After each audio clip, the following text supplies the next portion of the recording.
السلام عليكم، ازيكم عاملين ايه؟ النهارده ان شاء الله ريفيو جديد مع منتج للسكين كير.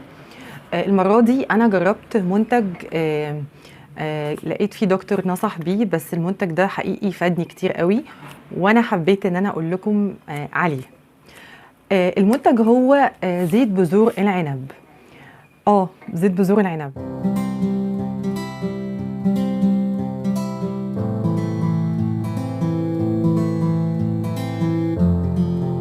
زيت بذور العنب له فوائد كتير قوي للبشره.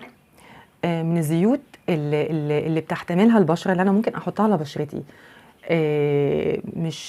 مش هيسد المسام ولا هيضايقني، وهتمتص البشره بسهوله، وهيديني فوائد كتير قوي. الحقيقه انا يعني شفت من فتره تعليق للدكتور، كان بيقول ان اكتر المنتجات الغاليه او البرودكتس الغاليه اللي هي بتبقى لماركات عالميه، يعني فيها حاجه مشتركه، ان هم بيحطوا فيها عنصر زيت بذور العنب. وزيت بذور العنب ده له نتائج هايله جدا للبشره، بيبيض البشره، بيفتحها، بيقيقي من التجاعيد، بيقيقي من ترهل البشره ومن علامات الكبر او الشيخوخه عليها. وهو جدا جدا بيغذي وبيرمم البشره، ومن الزيوت اللي بتحتملها البشره حلو جدا. انا طبعا لفت نظري كلامه ده، وقلت وهو يعني بصراحه نصح ان انتوا هاتوا زيت بذور العنب وحطوه على بشرتكم هتبقى احلى كتير. انا فعلا لفت نظري الكلام ده، وبالفعل بحثت عن زيت بذور العنب ممكن اجيبه منين. بالفعل عملت سيرش كده ورحت جبته اونلاين من جوميا. طبعا هو في براندات كتيره، بس انا اخترت براند يعني لقيته ان هو معروف وبيعمل حاجات طبيعيه. انت لو واثقه في براند معين، انا مش بالضروره ان انا هقول لك براند فلاني، بس انت ارتحتي لحد قبل كده جربتيه او واثقه فيه، فخلاص هاتي منه زيت بذور العنب. وانا حقيقه جبته من ماركه اسمها افريكانا. ده شكل العبوه. طبعا هي ما شاء الله كبيره، يعني هي 80 ملي، بس هو سعرها ما تعداش ال 200 جنيه، يعني في الحدود ديت. طبعا كبرودكت هتستخدميه لبشرتك بالسعر ده، فهو حاجه هايله جدا. بصوا بقى، انا جبت منهم زيت البذور العنب ده، وجبت كمان الرائعه ميه الورد دي. عايزه اقول لكم تحفه تحفه تحفه. بعد ما بتغسلي وشك تحفه جدا. واقول لكم ازاي تستخدموا الاثنين كمان مع بعض.